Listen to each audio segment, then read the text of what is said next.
Working moms, how in the world do we get it all done? Find out 3 little secrets today. Hey y'all, I'm Kendrick Shope, creator of Authentic Selling, the #1 sales process for your business, which allows you to get more customers, make more money, and have the freedom to live the life you want to live. For tactical, practical, proven, strategic sales solutions that work for your business, ring the bell and subscribe. This is for all the working moms out there. First of all, I think you all, or we all, should get a trophy. I think that we all should be acknowledged and celebrated, not just on Mother's Day, but seriously. Now, in fairness, I know working men, working women, I know the demands that creates. But when you have a human that you are responsible for, whether they live or die, and turning them into quality humans, there is a different level of pressure. Some of you may be saying, well, what about working dads? Or what about working other people, caregivers who are raising kids?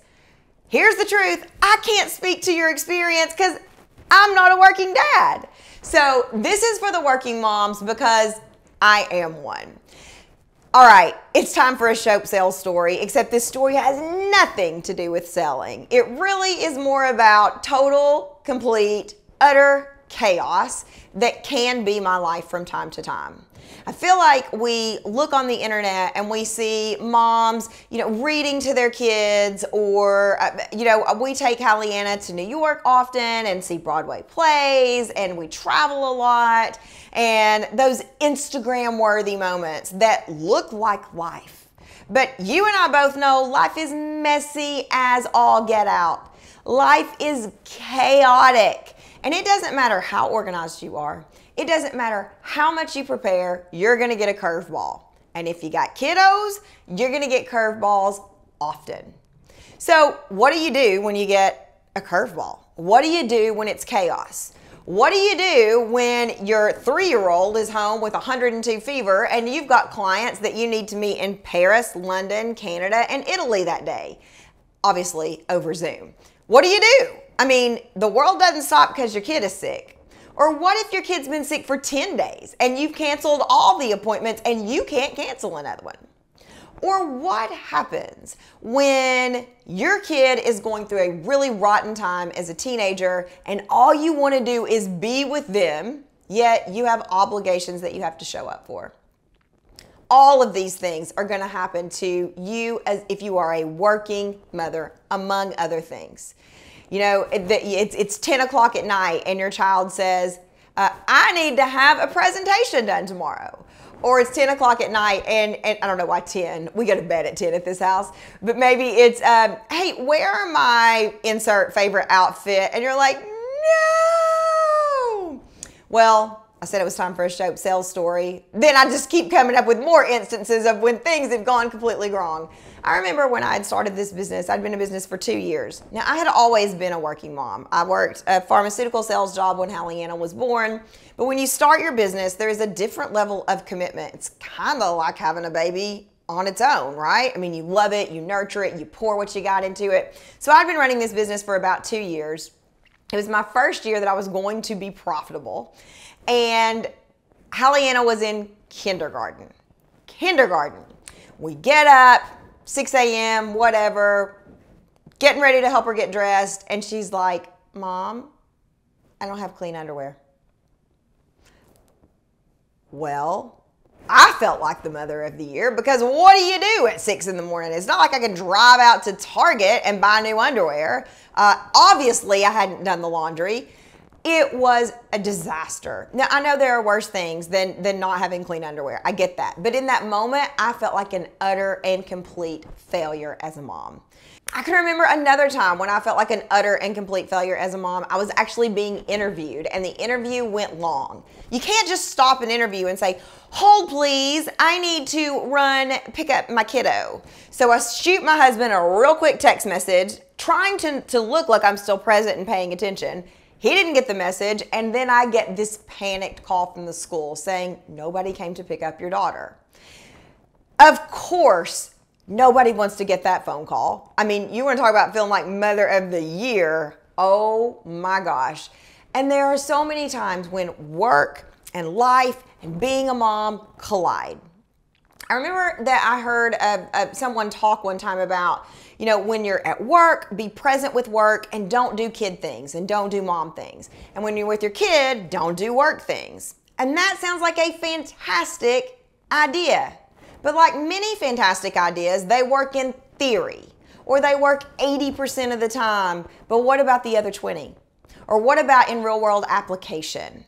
What about when your kid's sick and you've got meetings, or you're in an interview and they need to be picked up, or your kid's in their first performance ever and you're scheduled to be on a stage in California? Yeah, that happened to me too. Again, I know my child is loved. I know your child is loved. But there are these milestones and these rites of passage that you want to be present for that your work can take you away from. So there are 3 things over the course of Hallianna's 13 or almost 14 years on this earth, and as a working mom, that I have learned to do to help when life goes sideways, when work, life, being a parent all collide into one big, giant, what the heck do I do now? Number 1, acknowledge the mess. Acknowledge it. I had my first event that I was ever going to host, and I have ADD off the charts, and I was saying to my husband, oh great, we've got all these people coming into town from all over the world, and then the following week, my family, we're gonna leave, we're gonna go on a Disney cruise, and Blake said, we're supposed to leave for the Disney cruise Sunday. So I had business owners from all over the world coming in for an event, and I had a Disney cruise booked for the same week.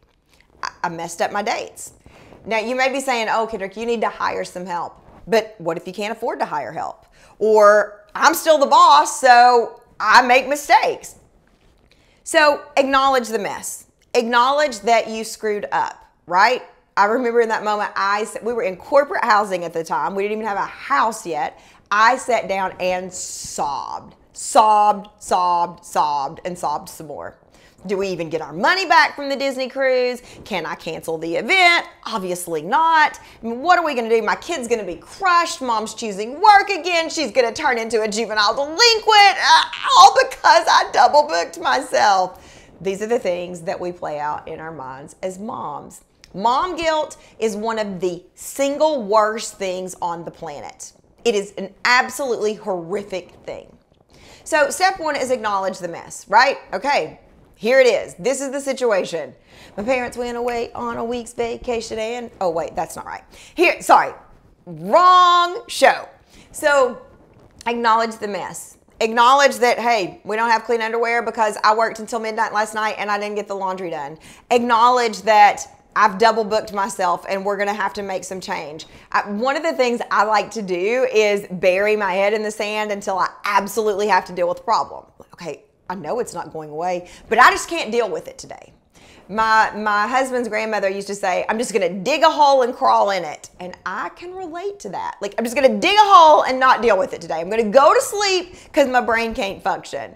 Well, at some point, you got to acknowledge it. So acknowledge it as soon as you realize it's an issue. Don't put it off. Don't try to secretly solve it or manipulate it. Don't be vanilla ice if you got a problem. Yo, I'll solve it. Because mom, if you are making these mistakes, or if you are double booking yourself, or if you find yourself in a situation where your kid needs to be picked up and all the things, and you need help. So acknowledge the issue. It might not even be a mistake. Acknowledge the issue.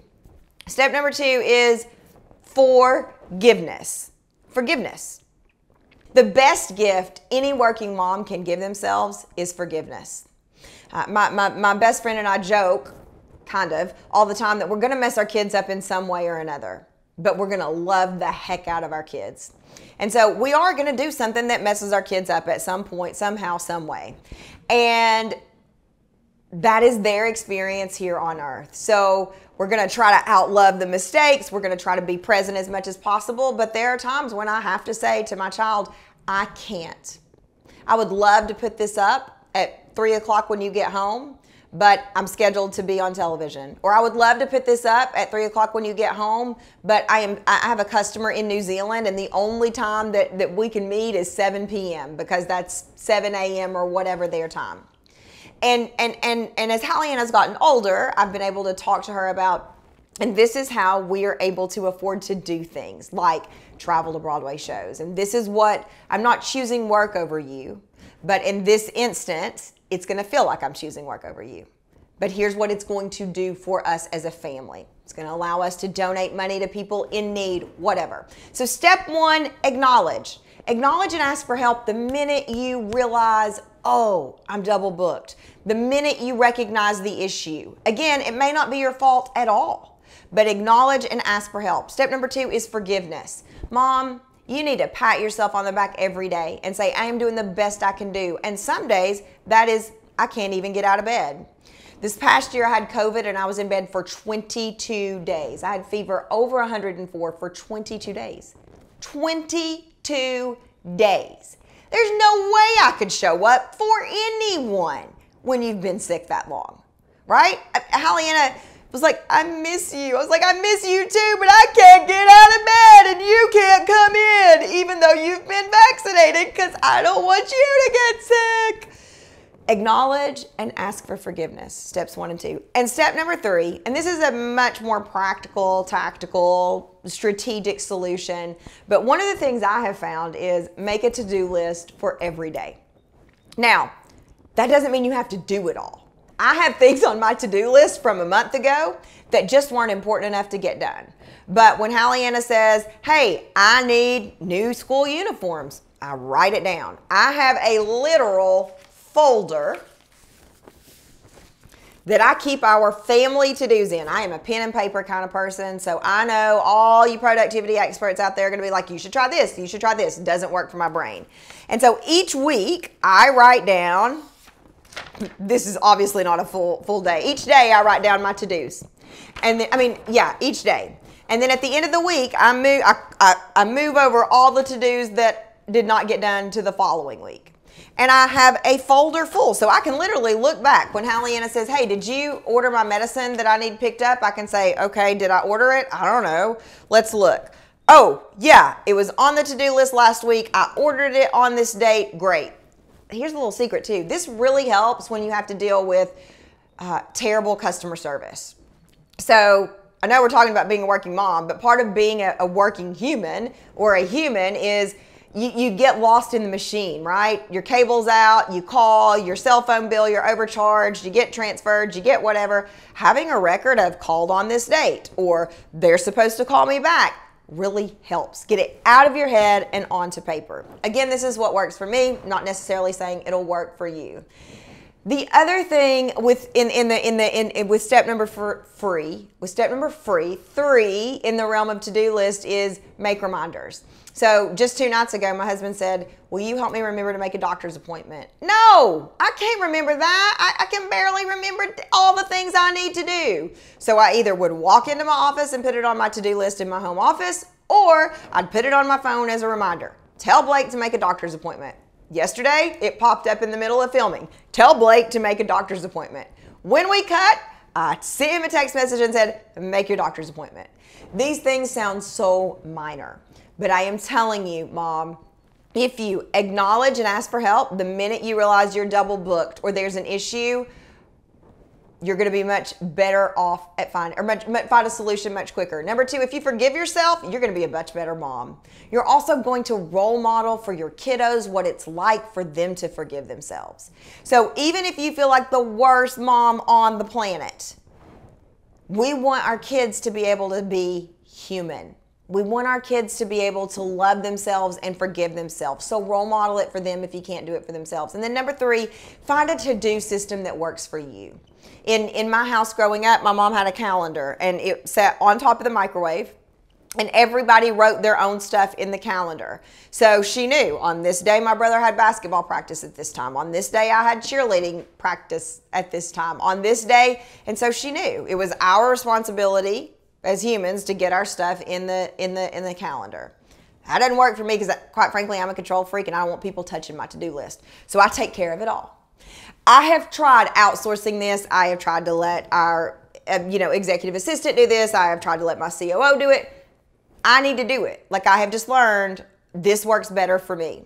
So find a way that works for you. And if it doesn't work the first time, go back to step one. Acknowledge, hey, I tried this new system. It didn't work. I'm going to ask for help. I'm going to ask my husband what he might want. I'm going to ask my wife what she might want. I'm going to ask my partner what might work here. I'm going to forgive myself, and then I'm going to start over.